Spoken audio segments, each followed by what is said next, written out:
पहा नवीन एपिसोड्स एकदम add free.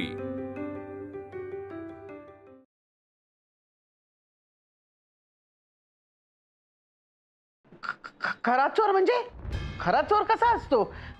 खरा चोर खोटा चोर असं काही नसतं। चोर एकच आहे आणि ती म्हणजे मुक्ता। नाही नाही, अजिबात नाही। मला यात काहीतरी गडबड वाटते। चला उशिरा का होईना पण मुक्ता काहीतरी गडबड करू शकते हे मान्य केलं तर तुम्ही। गप्पा बसा जरा। काय झाली बडबड बडबड बडबड? काय झालंय? तिला आत्मन येऊ तरी दे। सॉरी दादा।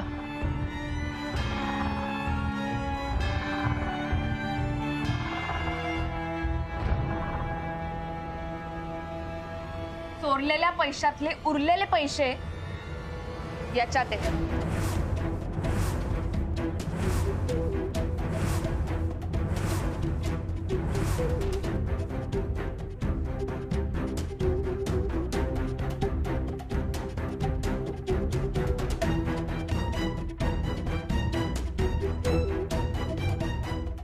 मी लपवून ठेवलेले पैसे घेऊन आले की काय परत करायला? नाही नाही, मग तर मी बर्बादच होईन। जाऊन पाहायला पाहिजे कपाटात पैसे आहेत की नाहीत। आता पैसे तुझ्याकडे आहेत म्हणजे चोरी तूच केलीस असाच त्याचा अर्थ होतो की नाही? मुक्ता तू? नाही नाही, माझा विश्वासच बसत नाही। तुला पैसे चोरायची गरज का पडली? तुमच्या या प्रश्नाचं पण उत्तर मिळेल, पण हे उत्तर मी नाही देणार। ज्यानं चोरी केलीये तो याचं उत्तर दे।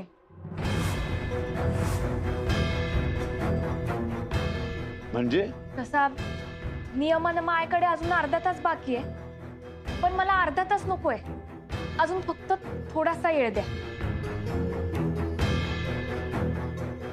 हो, तुम्ही जरा माझ्यासोबत या। येतो।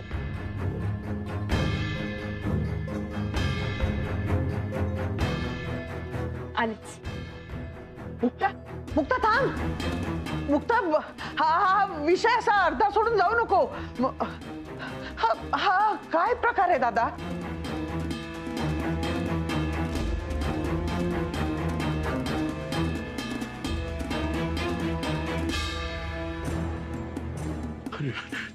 माझे पैसे, अरे माझे पैसे कुठे गेले?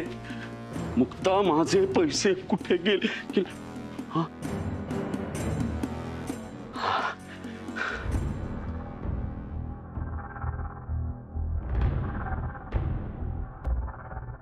युवराज, त्या बॅगेमध्ये काय बघ?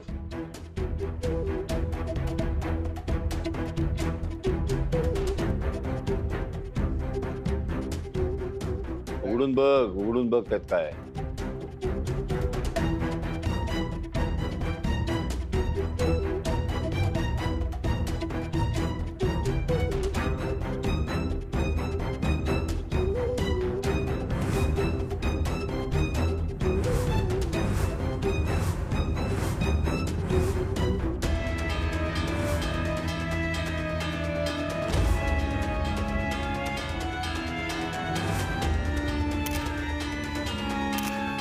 अरे काय चाललंय?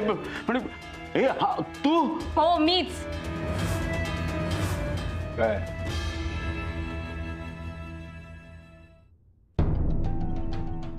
यात वीट आहे।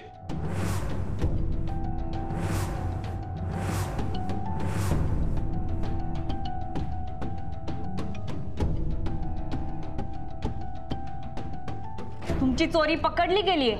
अरे सारंग काय आहे असं? मी असं नव्हतं करायला पाहिजे। सारंग सांग ना। सारंग काय? हे बघा, पैसे इकडेच लपून ठेवले असतील यांनी। सारंग माझं ऐक रे। अरे तू थांब ना। अरे सारंग माझं ऐक। अरे ते माझे काही बोलू नका आता। तू सोड, तू सोड। अरे सारंग ते माझे धंद्याचे पैसे आहेत रे।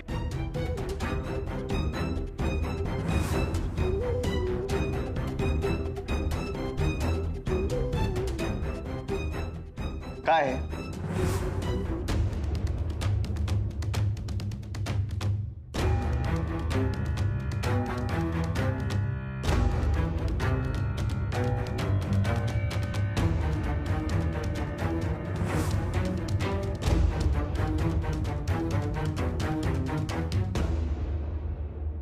दादा दादा मुक्तानी आपल्याला धोका दिला, म्हणजे आपल्या भावनांशी खेळतीये ना ती.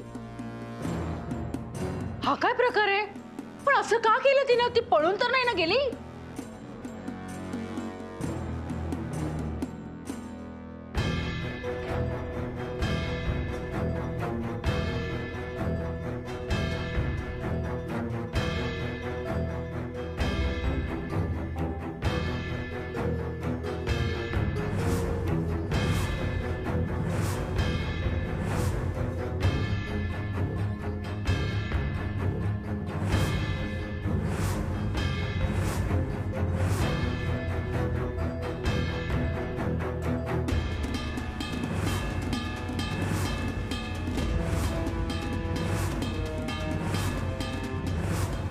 हे तुमचे पैसे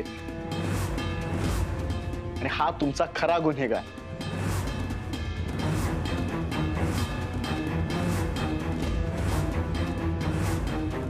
माझी बायको निर्दोष आहे, त्यामुळे ती हे घर सोडून कुठेही जाणार नाही.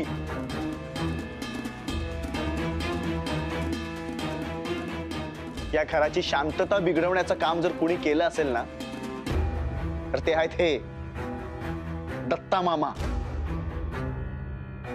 या घरातल्या लोकांच्या मनात मुक्ताविषयी विष पेरण्याचं काम जर कोणी केलं असेल ना, तर ते आहेत हे दत्ता मामा.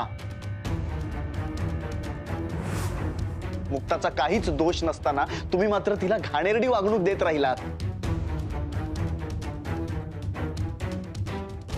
पण मग या बॅग मध्ये पीठ ठेवण्याचं नाटक कशासाठी केलंस?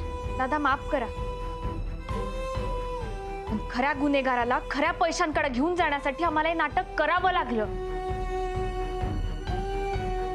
आणि तिथे आम्हाला हे सापडलं.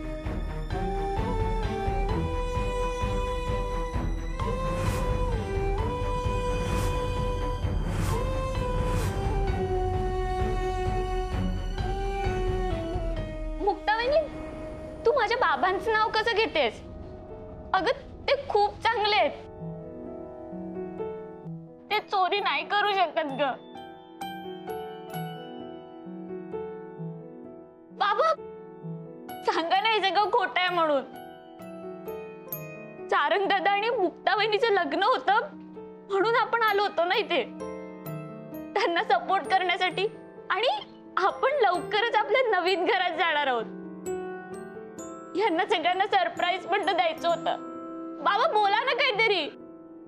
हे मम्मा तू तरी काय बोल.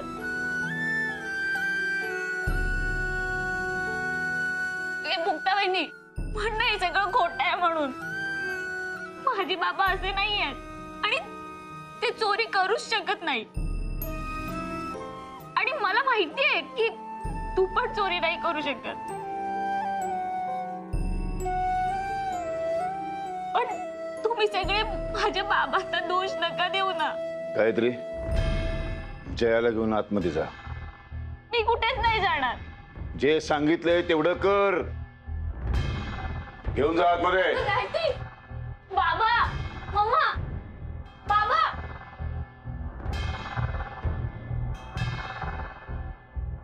ते सत्य आहे ते पचवायला कठीण आहे, म्हणजे हाय ते मान्य करावं लागणच ना. दत्ता मामानी फक्त चोरी केलेली नाहीये, तर मला अडकवण्याचा प्रयत्न केलाय. पण दुर्दैव असं की त्यांच्या जाळात ते स्वतःच अडकले. मुक्ता,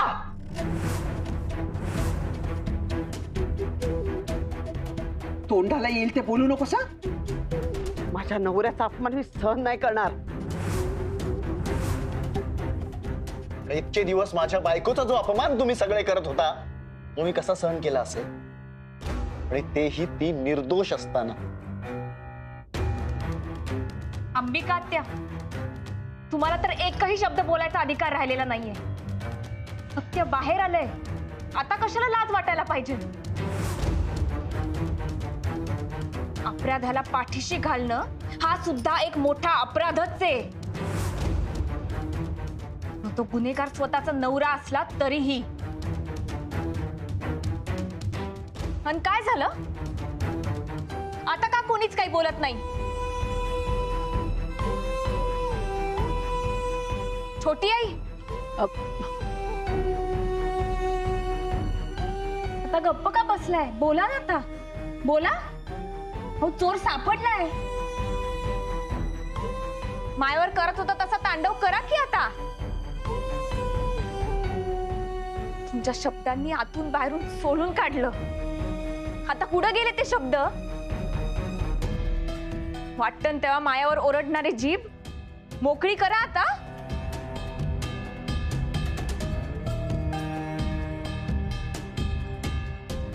रेणुकाताई, तुम्ही कसं काय गप्प बसलाय? हा, तुमच्या वडिलांनी घाम गाळून रक्त जाळून जे पैसे कमवलेत ना, त्या ह्या माणसांनी चोरलेत. जा आता अंगावर धावून.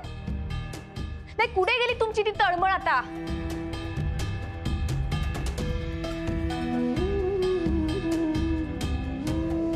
आता कशा गुठून गेल्या? मी चोर आहे हे सिद्ध होण्याआधीच मावा एवढा छळ केला तुम्ही. कसं आहे, गरीबाचं कापड फाडणं लय सोपं असतं ना. काय म्हणतीये ती? बोला की घडा घडा. जीवाला काय गाठण बसवली होय? बोला. मुक्ता, तुझा त्रास मी समजू शकतो, पण बॅगेमध्ये वीट भरून आणणं हे सगळं करायचं काय कारण आहे? मला माहित होतं चोर सगळं सहन करू शकतो, पण चोरलेले पैसे हातातून गेले तर तो येडा पिसा होईल.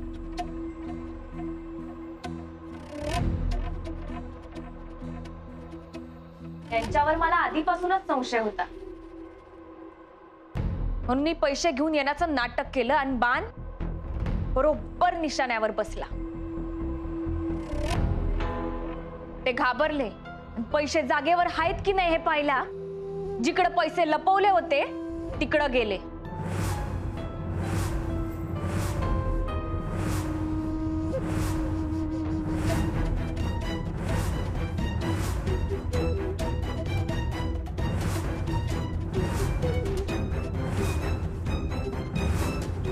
आणि आता उरलेली स्टोरी श्रीधर काका सांगते. श्रीधर काका या. पुढे बोल, स्पष्टपणे बोल, कोणालाही न घाबरता. मी आहे ते.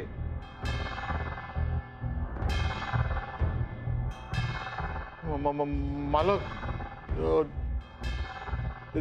झालं असं की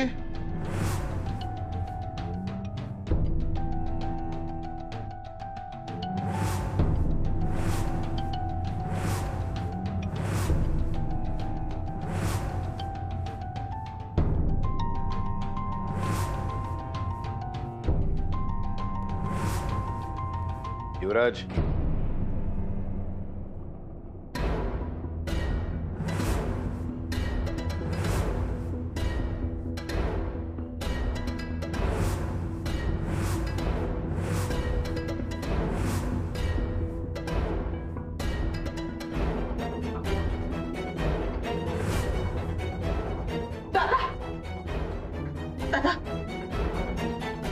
यावेळेला माफ कर.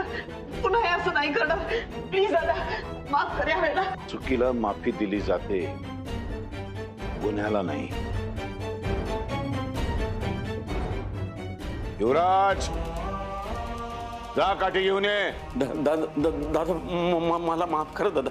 नाही, पुन्हा असं कधी होणार नाही दादा. दादा दादा माफ करा दादा. दादा माफ करा. पुन्हा असं होणार नाही. दादा माफ करा मला. मी पुन्हा असं करणार नाही दादा. दादा दादा माफ करा मला.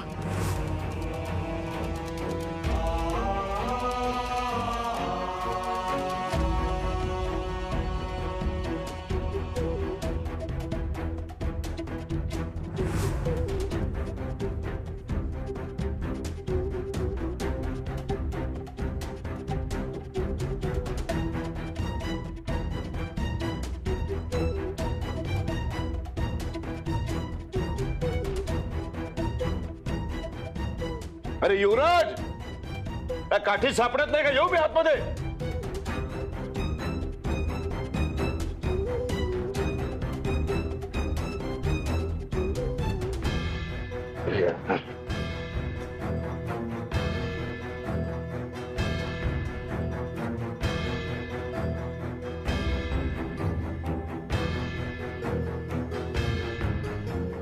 पैशाच्या हव्यासा पोटी चोरी केलीस तू. ज्यांनी तुला वेळोवेळी मदत केली त्याचाच विश्वासघात केलास तू. इतका किळसवाणा प्रकार केलास ना तू. तुझ्याबरोबर माझं नातं आहे सांगायची सुद्धा लाज वाटते मला. तुझी चामडी सोलवल्याशिवाय दुसरा पर्याय नाही माझ्याकडे.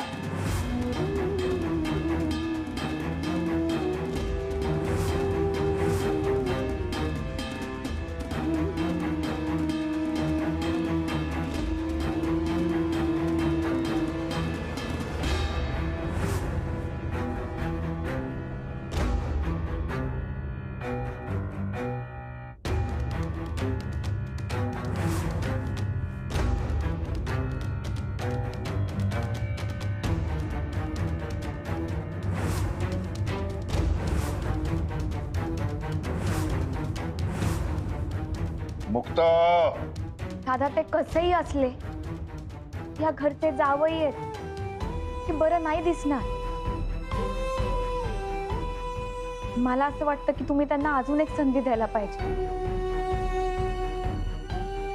एवढं सगळं घडल्यावर मला नाही वाटत ते अशी काही चूक परत करतील.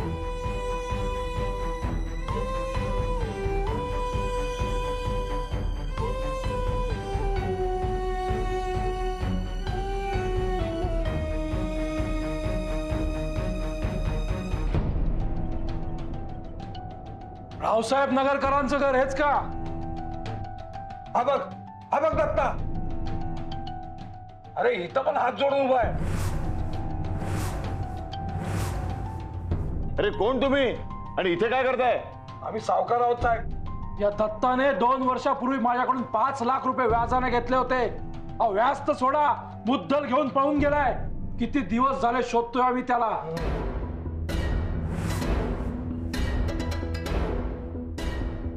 काय रे, हे काय ऐकतोय मी? तुझ्या व्यवसायासाठी एवढी मदत केली मी प्रत्येक वेळेला, तरी सुद्धा या लोकांच्याकडनं उसने पैसे घेतलेस तू आणि वर ते बुडवलेस. ते माझे वाईट दिवस आले म्हणून तू इथे आलेला नव्हतास. तुझे वाईट दिवस होते म्हणून तू इथे आलास. आणि वर स्वतःच्या मुलीला खोटी स्वप्न दाखवतोस. लाज नाही वाटत तुला? साहेब, सट्ट्यात पैसे हरलाय हा. 10 लाखाचा कर्ज आहे याच्यावर. आज देतो उद्या देतो बोलून देतच नाही, पळून गेला हा. 10 लाख?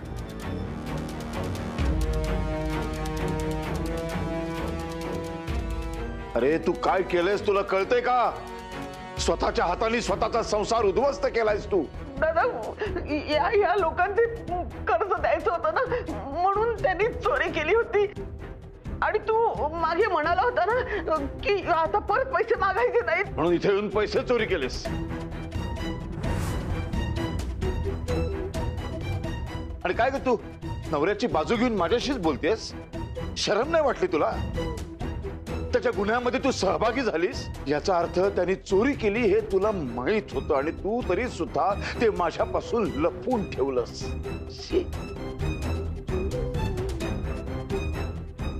तुला बहीण म्हणायची सुद्धा लाज वाटते मला. इधर या तिघांचे जे काही पैसे आहेत ते आत्ताच्या आत्ता ह्यांना सगळे पैसे परत करा. निघा.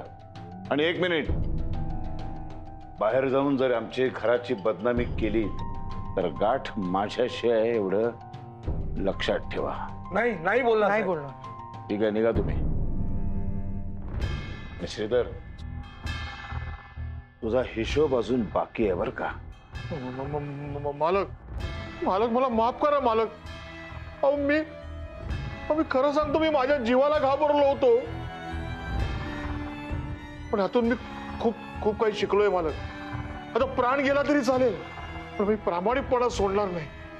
मला माफ करा मालक, खरंच मला माफ करा. निघ. येतो मालक. तुम्हाला दोघांना आता कुठलीही संधी मिळणार नाही. तुम्ही ती सगळी संधी गमावून बसलात. माझं तुमचं नातं संपलं.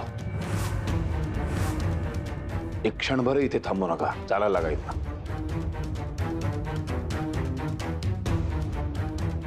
जया,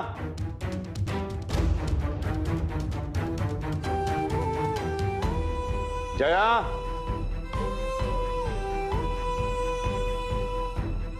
बाहेर ये.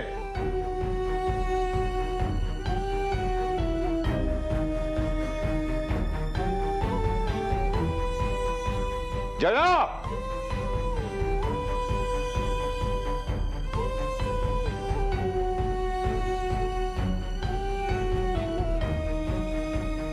दादा, जयाला आता काहीच सांगू नका. ती लहान आहे, भोळी आहे.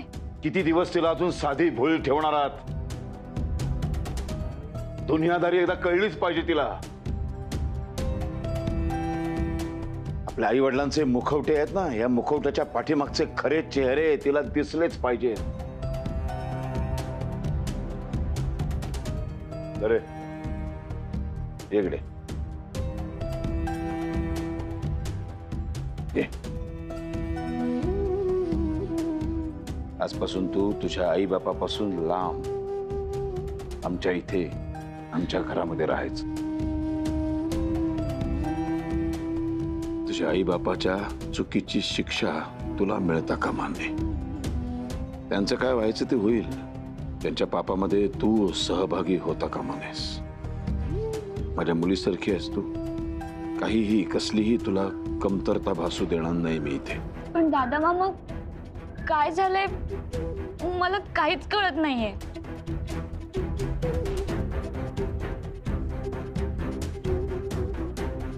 आता तू सांगतोस की मीच सांगू? दादा नको ना, दादा जयाला नको. ठीक आहे, ऐक. मन घट्ट करून ऐक. तुझे वडील चोर आहेत.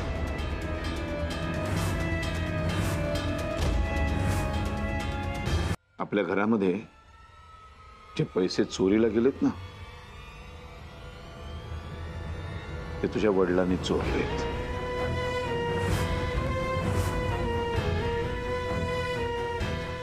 आणि आई, तुझी आई या चोरीमध्ये सहभागी झाली होती, त्यामुळं ती सुद्धा दुसऱ्या अर्थाने चोरच आहे. हे पैसे मुक्ताने नव्हते चोरले, तुझ्या वडिलांनी चोरले होते. आणि आरोप मात्र मुक्तावर केला गेला. मुक्ताच्या खोलीत तिच्या बेड खाली जे पैसे सापडले ना, ते सुद्धा तुझ्या वडिलांनीच तिथे नेऊन ठेवले होते. नाही दादा मामा, हे खोटं आहे. हे खरं आहे, खरं आहे. पैशांच्या सकट ते पकडले गेलेत.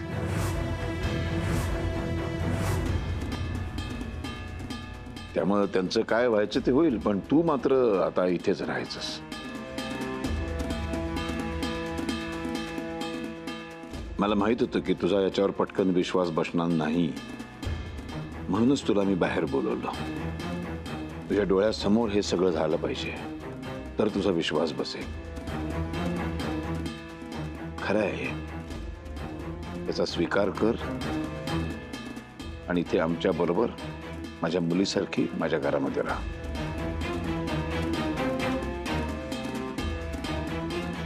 अजूनही विश्वास बसत नाही? तुझे वडील त्यांच्या व्यवसायामध्ये पूर्णपणे बुडाले. तुझ्यापासून लपून ठेवलं त्यांनी हे सगळं. एवढंच नाही, गावातल्या अनेक लोकांकडून त्यांनी कर्ज काढली. कोणाकडनं 2 लाख, कोणाकडनं 10 लाख, कोणाकडनं 5 लाख. त्या सगळ्यांचे पैसे बुडवले त्यांनी. ती सगळी मंडळी आत्ता इथे आली होती. ते जे तुला सांगत होते ना की आपण नवीन घरामध्ये जाणार आहोत, हे सगळं खोटं आहे. हे असलं काही घडूच शकत नाही. या सगळ्या भ्रमातनं बाहेर आहे बाळा. आणि इथे येण्यापूर्वी तुला काय सांगितलं होतं तुझ्या आई वडिलांनी? माझा वाईट काळ चालू आहे म्हणून आपण मदत करण्यासाठी इथे आलो. बरोबर आहे? असं नाहीये. म्हणजे माझे वाईट दिवस चालू होते, बरोबर आहे, पण ते मला मदत करायला इथे आलेले नाहीत. त्यांचे वाईट दिवस सुधारण्यासाठी ते इथे आले होते.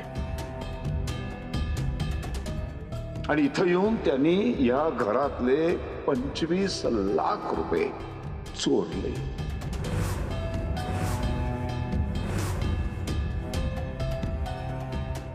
ह्याच तुझ्या बापाला मी वेळोवेळी मदत केलेली आहे. त्याला वेळोवेळी पुन्हा पुन्हा उभं केलेलं आहे. ज्या ताट्यामध्ये आपण खातो ना त्याच ताटात त्यांनी घाण केली.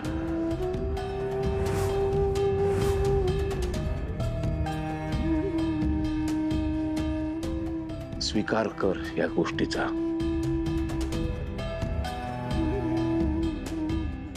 राह इथे आमच्या सोबत. पण ह्या दोघांची मात्र लायकी नाही आता इथं राहण्याची.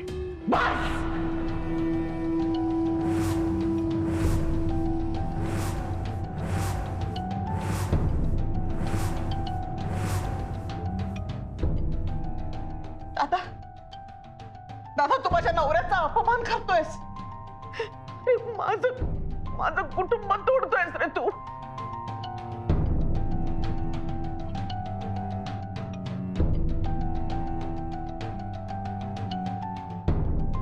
तुला सत्य बाहेर काढायचंच आहे ना? ठीक आहे, मग सगळंच सत्य बाहेर येऊ दे.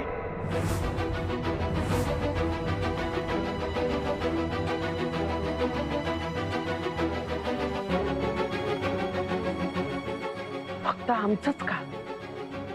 काय म्हणायचंय काय तुला? सांगते, सगळं सांगते.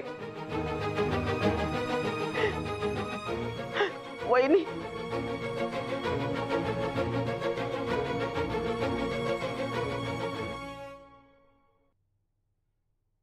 सारंगच्या लग्नाआधी दादाचं जे सुधारलेलं रूप आपण बघितलं ना ते खोटं होतं.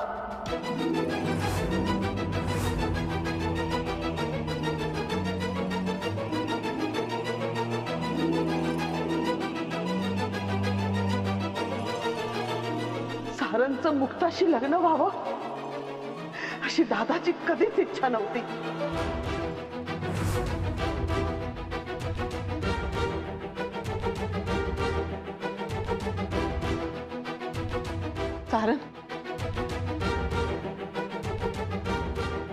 सारंग बाळा, तुला आठवतंय तुमच्या संगीत पार्टी नंतर आपण मुक्ताची पाठवणी केली होती हळदीसाठी तिच्या घरी. तेव्हा मुक्ता तिच्या घरी पोचलीच नाही.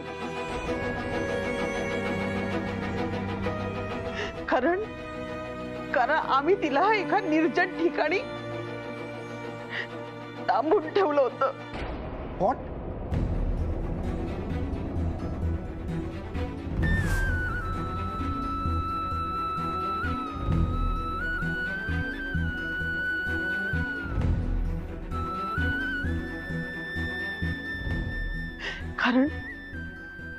कारण दादाला आर्या सून म्हणून हवी होती.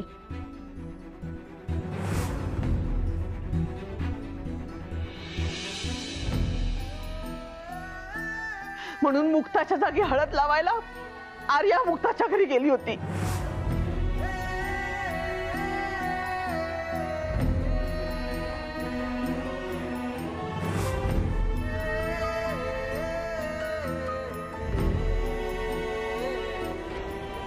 रावसाहेब नगरकर हा कधीच चांगला माणूस नव्हता.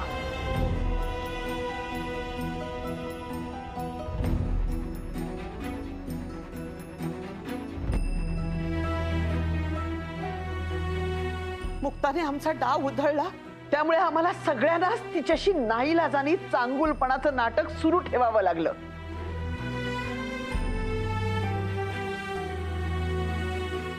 त्या दिवसापासून दादा जरा जास्तच सावध झाला. कारण सत्य समजल्यावर तुम्ही सगळे कधीच दादाचे राहिला नसता. पण खरं सांगायचं ना सारंग, तर दादाला मुक्ता आजही ह्या घरात नकोय.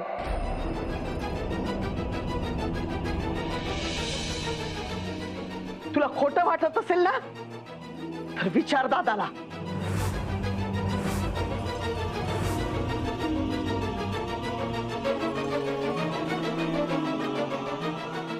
आत्या म्हणते ते खरं आहे का? अहो, आज आपण जे सगळे एकत्र आहोत ते मी जे विचारलंय मला त्याचं उत्तर हवंय.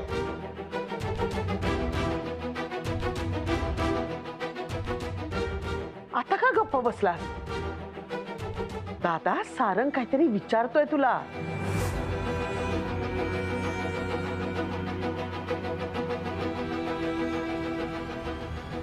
सगळं खरं आहे.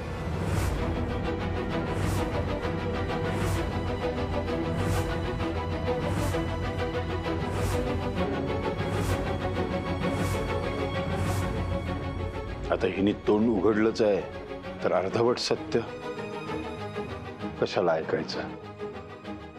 संपूर्ण सत्य सांगतो, मी स्वतः सांगतो. तुम्हाला आठवतंय बाजार समितीची निवडणूक जिंकून मी घरी आलो होतो. सगळेजण खूप आनंदात होते. बाहेर फटाक्यांची आतषबाजी चालू होती आणि त्या फटाक्यांच्या मध्येच एक अचानक बॉम्ब ब्लास्ट झाला. खरं तर मी मरणारच होतो, पण नेमकी मुक्ता तिथे मध्ये आली आणि तिने माझा जीव वाचवला.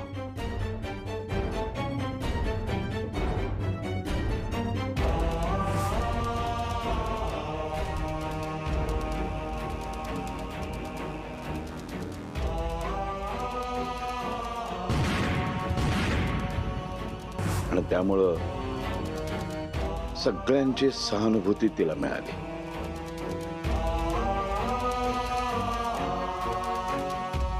आणि त्यानंतर मग वैजयंतीने मला बाजूला घेऊन सांगितलं की अहो, मुक्तानं तुमचा जीव वाचवलाय, तुम्हाला सुद्धा तिच्यासाठी काहीतरी करायला हवं. एक काम करा, त्यांच्या नात्याचा स्वीकार करा. तो आता फक्त मुक्ता नाहीयेस, सौ मुक्ता सारंग नगरकर. आता मला खूप कामं करायचे. तुमच्या लग्नाची तयारी करायची, सभागृह बुक करायचे, विधिवत तुझं लग्न करायचंय सारंगशी. आता मुक्ताला एवढी सहानुभूती मिळाल्यानंतर तिला विरोध करणं हे मूर्खपणाचं ठरलं असतं. त्यावेळेला माझ्या डोक्यामध्ये एक कल्पना आली. ह्या संधीचा योग्य फायदा उचलला पाहिजे. आणि मग मी या सगळ्यांना गोळा केलं आणि माझ्या डोक्यातला प्लॅन सांगितला. आणि मग यांचं पुन्हा एकदा धूमधडाक्यात लग्न लावायचं ठरलं. मग तो हळदीचा कार्यक्रम असेल, ती काय बॉलिवूड थीम असेल, एवढंच काय, ती जी गोदामाई आली होती ना,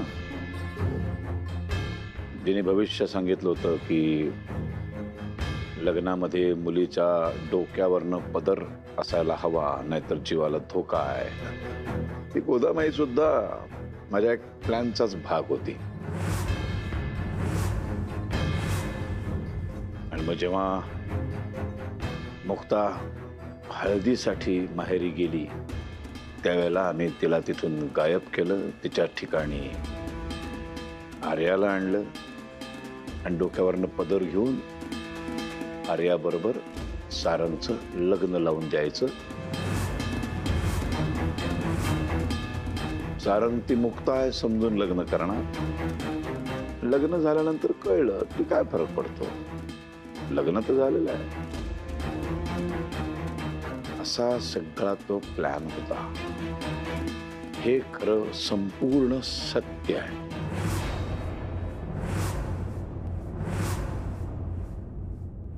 व्हॉट? दादा, अहो दादा, दादा तुम्ही एवढा मोठा धोका.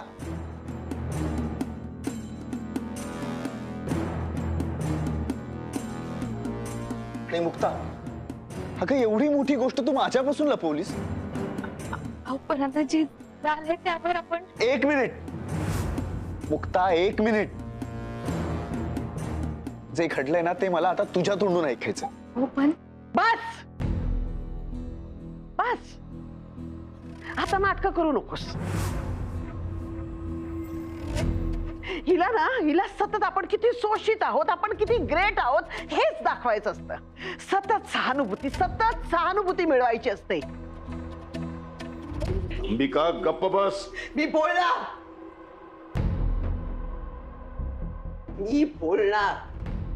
ही मुक्ता या घरात आली नसती ना तर आमच्यावर ही वेळ आलीच नसती. हिने फक्त तुझंच नाही दादा, माझंही घर तोडलंय.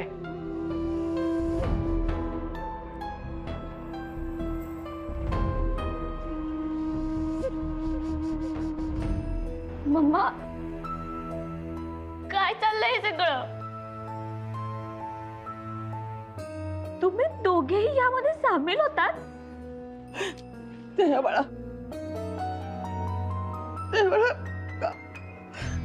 आमच्या हातात काही नव्हतं ग. आपल्या डोक्यावर छत नव्हतं म्हणून त्यावेळेला दादानी जे काही सांगितलं ते नाईलाजाने आम्हाला करावं लागलं.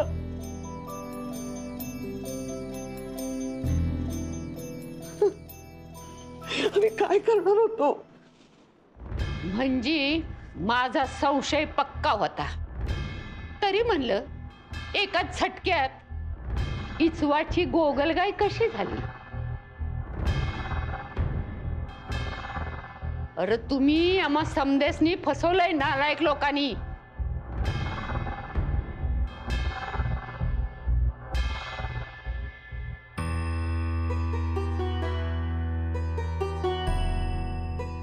मुक्ता,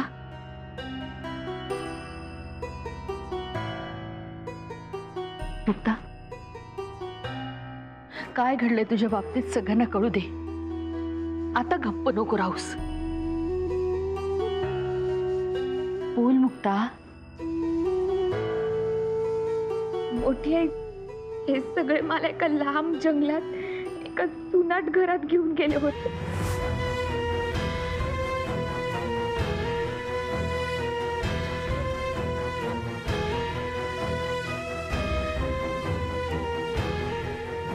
मला काही करून लग्नाआधी घरी पोचायचं होतं.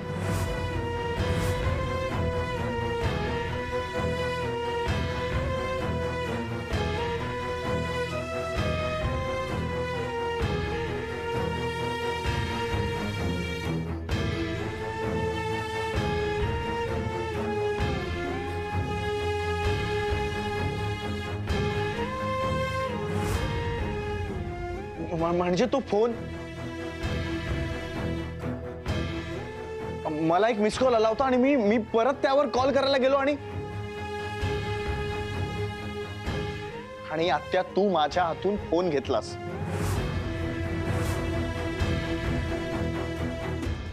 नाहीतर आज वेगळंच चित्र होतं. तिकडनं मी एका टेम्पोवाल्यापर्यंत पोचले. त्यांनी मला एका मंदिराजवळ नेलं.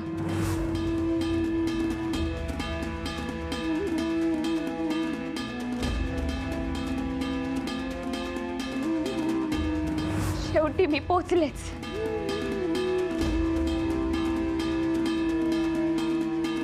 मुक्ता, किती सहन केलंस तू, कुठल्या कुठल्या प्रसंगाला तोंड दिलंस. त्या सगळ्या माणसाने एवढे हाल केले तुझे, एका शब्दाने बोलावंच वाटलं नाही तुला आमच्याशी. का मनात सगळं साठवून ठेवलंस? का बोलले नाहीस मुक्ता तू आमच्याशी?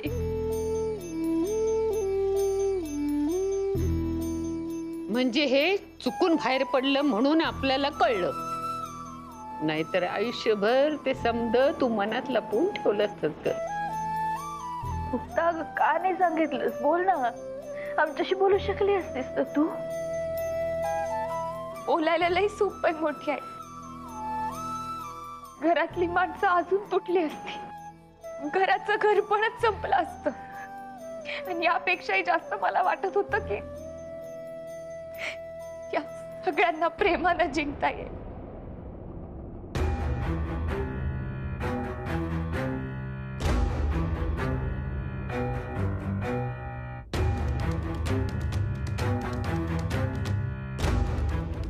वा रे माझी फॅमिली, माझी माणसं, ही माझ्या रक्ताची माणसं. हे मुक्ता माझी बायको आहे, एका गरीब घरातली मुलगी आहे. याही पेक्षा ती एक स्त्री आहे हा तरी विचार करायचा ना. ते किती खालच्या पातळीवर जाऊन वागलेत तिच्याशी, किती हाल केलेत तिचे.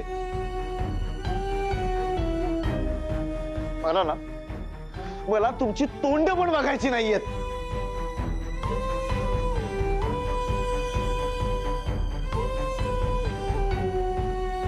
हे मुक्ता, तू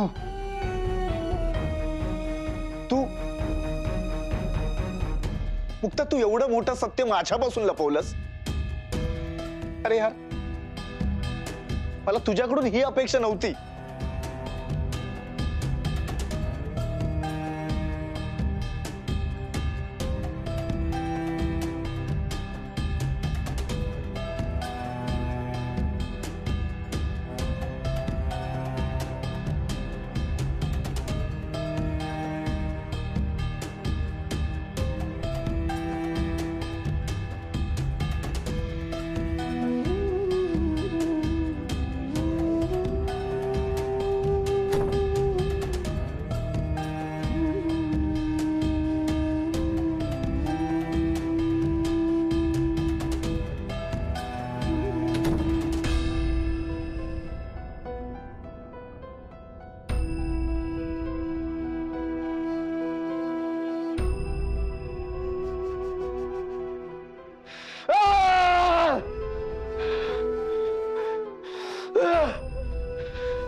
माझ्यापासून कधीच काहीच लपून ठेवू नकोस. जे वाटेल ना ते बिनधास्त बोल. हा, तुमच्यापासून कधीच काय लपवलं नाही, आणि लपवण्यासारखं काहीच नाही ना.